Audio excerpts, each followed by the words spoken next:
So friends, আমি আজ আপনাদের দেখাবো যে আমি কিভাবে আমার ভিডিও শ্যুট করি। আমার স্টুডিও আমার স্টুডিওতে কত টাকা খরচা হয়েছে এবং স্টুডিওতে কি কি আছে, আমি কি রিং লাইট ইউজ করি, আমি কি ট্রাইপড ইউজ করি, ক্যামেরা ইউজ করি না ফোন ইউজ করি, ফোনে ভিডিও বানাই, এই সমস্ত কিছু আমার আজকে এখানে কত খরচা হয়েছে আর আমি আমার ভিডিও কিভাবে শ্যুট করি আজ আমি সব আপনাদের দেখাবো। তো ভিডিও শুরু করার আগে আমি রাহুল, আর আপনারা দেখছেন রাহুল টেক। ভিডিও ভালো লাগলে একটা লাইক করে দেবেন এবং এরকম আরো নতুন নতুন ইনফরমেটিভ ভিডিওর জন্য চ্যানেলটা সাবস্ক্রাইব করবেন, কারণ আমি এরকম ভিডিও আপনার জন্য নিয়ে এসে থাকি। সো ফ্রেন্ডস, আপনারা দেখতে পাচ্ছেন যে আমি আমার ভিডিও আমার ফোনে শ্যুট করি। আমার ফোনটা হচ্ছে ওপোর ফোন, তো আমার ফোনটা বেশি দামও নেয়নি। আমার ফোনটা ওই 14,000, আমি জাস্ট 1 বছর আগে ফোনটা কিনেছি। আমি এইভাবে আমার ফোন দিয়ে আমার ভিডিও শ্যুট করি। সো আপনারা দেখতে পাচ্ছেন যে এখানে আমার একটা টেবিল আছে, ঠিক আছে। টেবিলটা তখন একটু ভাঙা পোড়া টাইপের আছে আর কি, ঠিক আছে।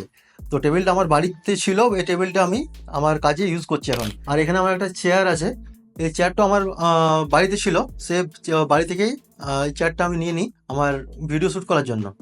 তো প্রথমে আমি আপনাদের আমার স্টুডিও পুরোটা দেখিয়ে দিচ্ছি যে কীরকম আমার স্টুডিওটা আপনাকে পুরোটা দেখিয়ে দিচ্ছি। এই দেখুন, এখানে একটা গাছ আছে, একটা পাতাবাহার গাছ আছে। তো আমি প্রথমে আপনাকে আমার রিং লাইটটা দেখাবো। এটা হচ্ছে আমার রিং লাইট। আমার রিং লাইট হচ্ছে আমার ডিজিটেকের, ঠিক আছে। আর এই লাইটটার সাথে আমাকে এই রিমোটটা আমি পেয়েছি, এই রিমোটটা আমাকে দিয়েছে। এই রিমোটের সাহায্যে আমি লাইটটা কন্ট্রোল করতে পারবো। আমার রিমোট এখন ব্যাটারি নেই, আমি রিমোট ইউজ করি না, আমি ডাইরেক্ট ম্যানুয়ালি এখান থেকে সব কিছু ইউজ করি। তো এটা আমার দাম নিয়েছিল প্রায় 3200 টাকার মতো। আমি অনলাইনে নিয়েছিলাম, আমি অ্যামাজনে নিয়েছিলাম। এটা আমার 3200 টাকার মতো দাম নিয়েছিল। তারপর চলে আসছে আমার এই স্ট্যান্ডটা।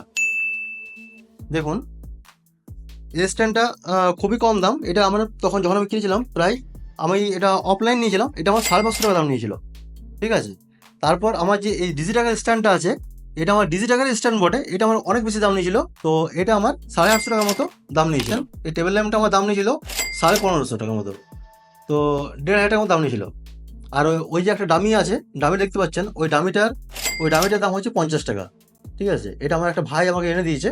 আমার এখানে আমার এই গাছটা চলে আসছে, এই গাছটার জন্য আমার দাম নিয়েছিল প্রায় 150 টাকা, ঠিক আছে। আর আমাকে টপটা আলাদা করে কিনতে হয়েছে। আর এখানে একটা আছে আমার RGB লাইট। এই লাইটটা চেঞ্জ হয়, আপনারা দেখতে পাচ্ছেন এই লাইটটা বিভিন্ন কালার চেঞ্জ হয়, এরকম দেখতে আর কি। তো এটা আমি অফলাইনে নিয়েছিলাম, দোকান থেকে নিয়েছিলাম। এটার দাম আমার অনেকটাই কম পড়েছিল। এটা অনলাইনে নিতে গেলে 1300 1350 এরকম দাম দেখাচ্ছে, বাট আমার এটা আমি 950 টাকা পেয়ে গেছিলাম। তারপর আমার এই মোবাইল স্ট্যান্ডটা, তো এই স্ট্যান্ডটা আমার দাম নিয়েছিল প্রায় 300 টাকার মতো। এরপর চলে আসছে আমার মাইক। আমি বোয়ার মাইক ইউজ করি, আপনি দেখতে পাচ্ছেন। আর এই মাইকটা আমার অনেক পুরনো মাইক, এটা আমার প্রায় 3-4 বছরের পুরনো মাইক। আমি যখন কিনেছিলাম তখন এটা দাম বেশি ছিল, ওই 1150-1100 টাকা দাম নিয়েছিল। এখন তো দাম অনেকটা কমে গেছে, প্রায় মনে হয় আপনি 750 টাকাতে এই মাইকটা পেয়ে যাবেন। এর সাউন্ড কোয়ালিটি খুব ভালো না, মোটামুটি আর কি, ঠিক আছে, খুব একটা ভালো নয় সাউন্ড কোয়ালিটি। এরপর আমি এই ফটো ফ্রেমগুলো নিয়েছিলাম। দেখুন কি সুন্দর দেখতে লাগছে না ফ্রেমগুলো, আমি অ্যামাজন থেকে নিয়েছিলাম, আমার 412 টাকা এগুলোর দাম পড়েছিল। তো আমার এই কেবেলটা এটা আমার পুরনো কেবেল, এটা আমি রিং লাইটের সঙ্গে যে আমার কেবেলটা ছিল, তো এটা আমার খারাপ হয়ে গেছিলো। এই কেবেলটা ছিল রিং লাইটের সঙ্গে আমার, তো এই কেবেলটা খারাপ হয়ে যায়। তারপর আমি একটা কেবেল কিনেছি, আপনারা দেখতে পাচ্ছেন অনেক লম্বা কিন্তু কেবেলটা। আর এই কেবেলটার দাম নিয়েছিল প্রায় 420 টাকার মতো। তো ফ্রেন্ডস, আমি আপনাদের সব দেখিয়ে দিয়েছি আমি কোন লাইট ইউজ করি, কি লাইট ইউজ করি, কত দাম, কি ফোনটা কত দাম, এভরিথিং আমি আপনাদের সব কিছু দেখিয়ে দিয়েছি। তো আমার পুরো যে সেট আপটা প্রায় 9,050 টাকার মতো। আপনারা চাইলে মোটামুটি 8-9 হাজার টাকার মধ্যে এরকম সেট আপ রেডি করতে পারবেন। যদি ভিডিওটা ভালো লাগে তাহলে ভিডিওটা একটা লাইক করবেন এবং ভিডিওটা শেয়ার করবেন এবং চ্যানেলটা সাবস্ক্রাইব করবেন এরকম আরো নতুন নতুন ইম্পর্টেন্ট ভিডিওর জন্য। সো আজকের মতো গুড বাই, দেখা হবে আবার অন্য কোনো ভিডিওতে।